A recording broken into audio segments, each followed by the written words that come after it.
నమస్తే. నేను వైఎస్ఆర్ శర్మ, ఆంధ్రప్రభ ఎడిటర్. ఈరోజు పార్లమెంట్ సమావేశాలు దాదాపు చివరి దశకు వచ్చినప్పటికీ, చివరి దశకు అంటే రేపటితో సమావేశాలు ముగుస్తున్నాయి. సో, దాని ప్రభావమేమో అన్నట్టుగా ఈరోజు గురువారం నాడు పార్లమెంట్‌లో చాలా ఒక రకంగా చెప్పాలంటే హింసాత్మక వాతావరణం కనిపించింది. పార్లమెంటు లోపల, పార్లమెంటు బయట గూడా. అయితే పార్లమెంటు ఉభయ సభలు గత నెల నవంబర్ 25 నుంచి ప్రారంభమైంది శీతాకాల సమావేశాలు. సో, అప్పటినుంచి ఈ రోజు వరకు పార్లమెంట్ నడిచిన తీరుతెన్నులు చూస్తే, దాదాపు ఈ 20 రోజుల్లో అసలు పార్లమెంట్ ఏం చేసింది అనేది ఒక పెద్ద ప్రశ్నార్థకంగా మారింది. ఎందుకంటే, ఆ పార్లమెంటు మొదలైన మొదటి రోజు నుంచి కూడా సజావుగా జరిగిన సందర్భం ఎక్కడా మనం చూడం. ఈవెన్ ప్రశ్నోత్తరాల కార్యక్రమం కూడా పూర్తిగా సజావుగా జరగలేదు. మొదట్లో అదానీ వ్యవహారం. అదానీ మీద అమెరికా ఎఫ్ఐఆర్ అమెరికా కోర్టులో ఎఫ్ఐఆర్ నమోదు చేయటం, అది ఈ కాంగ్రెస్ పార్టీతో సహా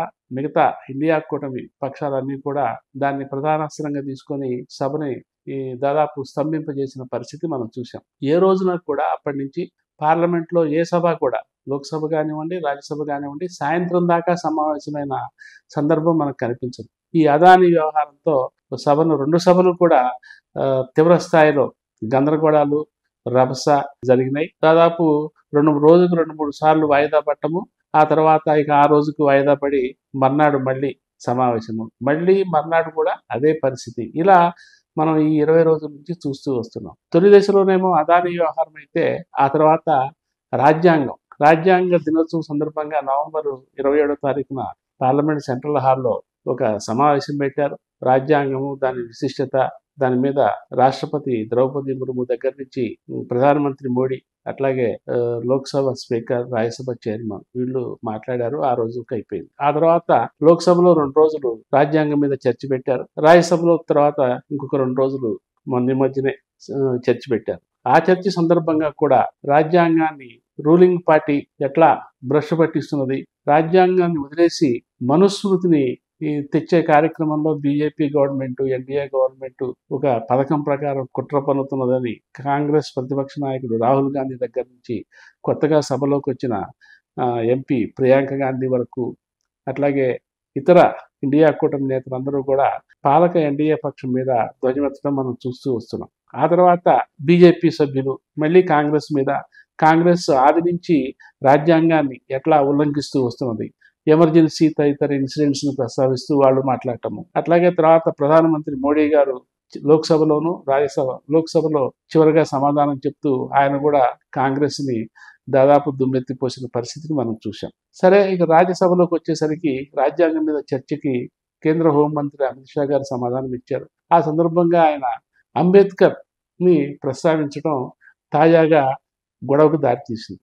అంటే కాంగ్రెస్ పార్టీని, ఇతర ప్రతిపక్షాలను విమర్శిస్తూ అంబేద్కర్ని మాటిమాటికి ప్రస్తావించడం అదొక ఫ్యాషన్ అయిపోయింది అనే పదజాలంతో ఆయన మాట్లాడి, అంబేద్కర్ని అప్పట్లో నెహ్రూ ప్రభుత్వం ఎట్లా ఇన్సల్ట్ చేసింది, అవమానించింది, ఎట్లా ఆయన నిర్లక్ష్యం చేసింది, ఆయన క్యాబినెట్ నుంచి రాజీనామా కూడా చేయాల్సిన పరిస్థితి ఎట్లా కల్పించింది, ఇదంతా చెబుతూ కూడా అటువంటి కాంగ్రెస్ పార్టీకి ఇవాళ అంబేద్కర్ పేరు ప్రస్తావించడం ఒక ఫ్యాషన్ అయిపోయింది అని చెప్పి ఆయన మాట్లాడారు. సో, దీన్ని ఆసరాగా చేసుకొని కాంగ్రెస్తో సహా ఇండియా కూటమిలోని దాదాపు అన్ని పక్షాలు కూడా అమిత్ షా మీద తీవ్ర స్థాయిలో ధ్వజమెత్తినాయి. అంతేకాకుండా అమిత్ షా రాజీనామా చేయాలని, అమిత్ షా మీద సభా హక్కుల ఉల్లంఘన నోటీసు అది కూడా ఇచ్చారు. సరే, ఈ సభా హక్కుల ఉల్లంఘన నోటీసులు ఇవన్నీ మామూలుగా ఈ పార్లమెంటరీ ప్రొసీడింగ్స్లో మనం తరచూ చూస్తుండేవే. అట్లా కాకుండా అసలు రాజ్యసభ చైర్మన్ మీద కూడా అవిశ్వాస తీర్మానం పెట్టిన సందర్భం ఈ శీతాకాల సమావేశాల్లో మనం చూసాం. అంటే రాజ్యసభ చైర్మన్ జగదీప్ ధంకర్ పాలక పక్షానికి ఊతంగా, ప్రతిపక్షం పట్ల పక్షపాతంగా వ్యవహరిస్తున్నారంటూ ప్రతిపక్షాలు అవిశ్వాస తీర్మానాన్ని ప్రవేశపెట్టినాయి. అయితే ఈ రోజే దాన్ని కాంగ్రెస్, ఇతర మిత్రపక్షాలు కూడా ఒక దురుద్దేశపూరితమైన వ్యవహారంతో ఈ అవిశ్వాస తీర్మానం ఇచ్చినాయి తప్ప ఇందులో నిర్మాణాత్మకమైన వైఖరి ఏది లేదని రాజ్యసభ చైర్మన్ రాజ్యసభ దాన్ని తిరస్కరించినట్టు లెక్క అనమాట. సో, ఇది ఇట్లా ఉండగా ఈ రోజున మళ్ళీ పార్లమెంట్లో ఉభయ సభల్లో కూడా మళ్ళీ అదే అమిత్ షా అదే అంబేద్కర్ మీద కామెంట్స్ తీవ్ర స్థాయిలో రభసకు దారితీసినాయి. ఎంత రభసకు దారితీసినాయి అంటే మళ్ళీ పార్లమెంట్ ఉభయ సభలు స్తంభించినాయి. స్తంభించడమే కాకుండా రోజు పార్లమెంట్ ఆవరణలో పార్లమెంట్ భవనం ముందు కాంగ్రెస్ దాని మిత్రపక్షాలు నిరసన ప్రదర్శనలు ధర్నాలు చేస్తున్న సంగతి మనకు తెలుసు. రోజు వాళ్ళు ప్లకార్డ్స్ పట్టుకొని ధర్నాలు చేస్తున్నారు. అయితే ఈ రోజు వాళ్ళకి బీజేపీ ఎంపీలు కూడా జత కలిశారు. అంటే లోక్సభలో రాజ్యసభలో బీజేపీ అధికార పక్షము ప్రతిపక్షము ఎట్లాగైతే టగ్ ఆఫ్ వార్గా పోట్లాడుకున్నాయో పార్లమెంటు వెలుపల కూడా పార్లమెంట్ ఆవరణలో సేమ్ బీజేపీ అధికార పక్ష ఎంపీలు అండ్ విపక్ష ఎంపీలు వీళ్ళిద్దరూ కూడా తలపడి దాదాపు అది ఒక ఘర్షణాత్మక వాతావరణాన్ని అక్కడ క్రియేట్ చేశారు. ఈ దాదాపు ఈ పార్లమెంటు లోపలికి పోతున్నప్పుడు రాహుల్ గాంధీ గారిని బీజేపీ ఎంపీలు నిలువరించారని, సో వాళ్ళ చేతులు అడ్డం పెట్టి నిలువరించారని, రాహుల్ గాంధీ వాళ్ళ చేతుల్ని తోసుకుంటూ ముందుకెళ్ళబోయినారని, ఆ క్రమంలో ఆయన బీజేపీ ఎంపీ మీద పడితే ఆయన తలకి గాయమైందని కూడా మనం టీవీ మాధ్యమాల్లో ఆ దృశ్యాలు చూసాం. చివరికి రాహుల్ గాంధీ గారి మీద కేసు పెట్టారు పోలీస్ స్టేషన్లో, ఎఫ్ఐఆర్ నమోదైంది. అయితే దీనికి ప్రతిఫలంగా ఏంటంటే ఇది సృష్టించిన ఆవేశపూరిత వాతావరణంలో ఉభయపక్షాలు కూడా ఒకళ్ళ మీద ఒకళ్ళు కేసులకు దిగారు. ముఖ్యంగా ఒక నాగాలాండ్ చెందిన బీజేపీ ఎంపీ ఒక మహిళ రాహుల్ గాంధీ తన పక్కనే నిలబడి తనని తాకుతూ కూడా చాలా తనకు భౌతిక పరమైన అసౌకర్యాన్ని కలిగించారు అని చెప్పి ఆమె పోలీస్ స్టేషన్లో కేసు పెట్టింది. దీనికి ప్రతిగా కాంగ్రెస్ మహిళా ఎంపీలు వెళ్ళి పోలీస్ స్టేషన్లో కేసు పెట్టారు. ఇట్లా పాలక పక్షము ప్రతిపక్షము పొలిటికల్ రైవలరీతో కూడిన కేసులు పెట్టుకోవడం అనేది, అది కూడా పార్లమెంట్ ఆవరణలో సంఘటనలు జరగటం అనేది ఈ మధ్యకాలంలో మనం ఎప్పుడు కూడా చూడలేదు. ఖర్గే గారేమో బీజేపీ ఎంపీనేమో తలకి గాయమైందని చెప్పి వీల్ చైర్లో ఆసుపత్రికి పోతే, దాంతోపాటు ఒక బీజేపీ ఎంపీయే కాదు ఇంకా 2-3 కూడా గాయాలైనని చెప్పి బీజేపీ క్లెయిమ్ చేస్తున్నది. ఖర్గే గారేమో ఆ తోపులాటలో తన మోకాలికి దెబ్బ తగిలింది, ఆ మోకాలి చిప్ప తేడా వచ్చేసింది అని చెప్పి ఆయన మాట్లాడుతున్నారు. సో ఈ రకంగా ఒకళ్ళ మీద ఒకళ్ళు పరస్పర ఆరోపణలు, పరస్పర దూషణలు, పరస్పర కేసులు.